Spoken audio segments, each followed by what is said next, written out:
बिहार की 40 लोकसभा सीटों में से 39 पर एनडीए का कब्जा है। बीजेपी को उम्मीद है कि इस बार सभी 40 सीटों पर एनडीए उम्मीदवारों की जीत होगी। इनमें से 7 लोकसभा सीट पर आरजेडी के लिए हमेशा से चुनौतीपूर्ण रही है। इन सीटों पर आरजेडी का माई समीकरण भी काम नहीं करता है। बीजेपी का वर्चस्व इन सीटों पर साल 1989 से है। लालू यादव के साथ साथ तेजस्वी की भी कोशिश है कि इस बार बीजेपी को झटका देकर इन सीटों पर जीत हासिल किया जाए। दरअसल पश्चिम चंपारण और पूर्वी चंपारण सहित बिहार की 7 लोकसभा सीटें बीजेपी के लिए लाइफलाइन की तरह हैं। विधानसभा ही नहीं, संसदीय निर्वाचन क्षेत्रों की गणना जिस चंपारण से शुरू होती है वहां पर 1989 से बीजेपी का कब्जा है। 2020 के विधानसभा चुनाव में बीजेपी को सबसे अधिक सीट पश्चिमी और पूर्वी चंपारण जिले में ही मिली थी। बता दें कि तिरहुत मंडल के 7 लोकसभा वाल्मीकिनगर, पश्चिम चंपारण, पूर्वी चंपारण, शिवहर, सीतामढ़ी, मुजफ्फरपुर और वैशाली आता है। इन सीटों पर एनडीए का कब्जा है। बीजेपी की नज़र में चंपारण का क्या महत्व है, इसी बात से अंदाजा लगाया जा सकता है कि 75 में से 15 विधायक मात्र 2 जिले पश्चिमी चंपारण और पूर्वी चंपारण से मिले हैं।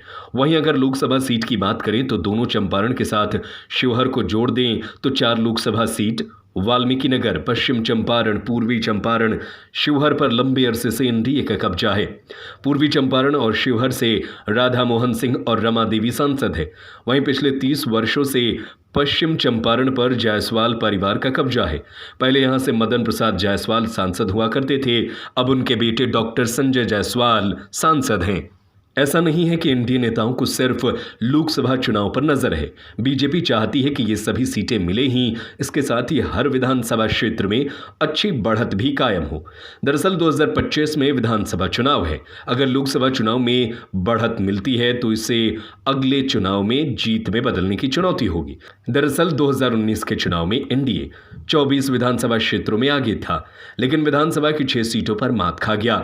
चंपारण के 21 में से 17 सीटों पर एनडीए को जीत मिली थी। इनमें से 15 पर अकेले बीजेपी है, जबकि 2 पर जेडीयू उम्मीदवार जीते थे। तिरहुत परमंडल की बात की जाए तो 31 में से 25 सीटों पर बीजेपी का कब्जा है। 2015 के चुनाव में 18 सीटों पर बीजेपी उम्मीदवार विजयी रहे थे।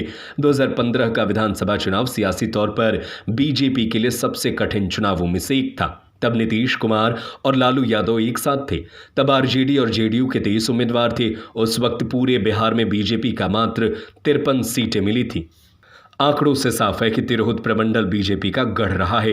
यही कारण है कि लोकसभा चुनाव हो या विधानसभा चुनाव, प्रधानमंत्री नरेंद्र मोदी इस क्षेत्र में जनसभा को जरूर संबोधित करते हैं।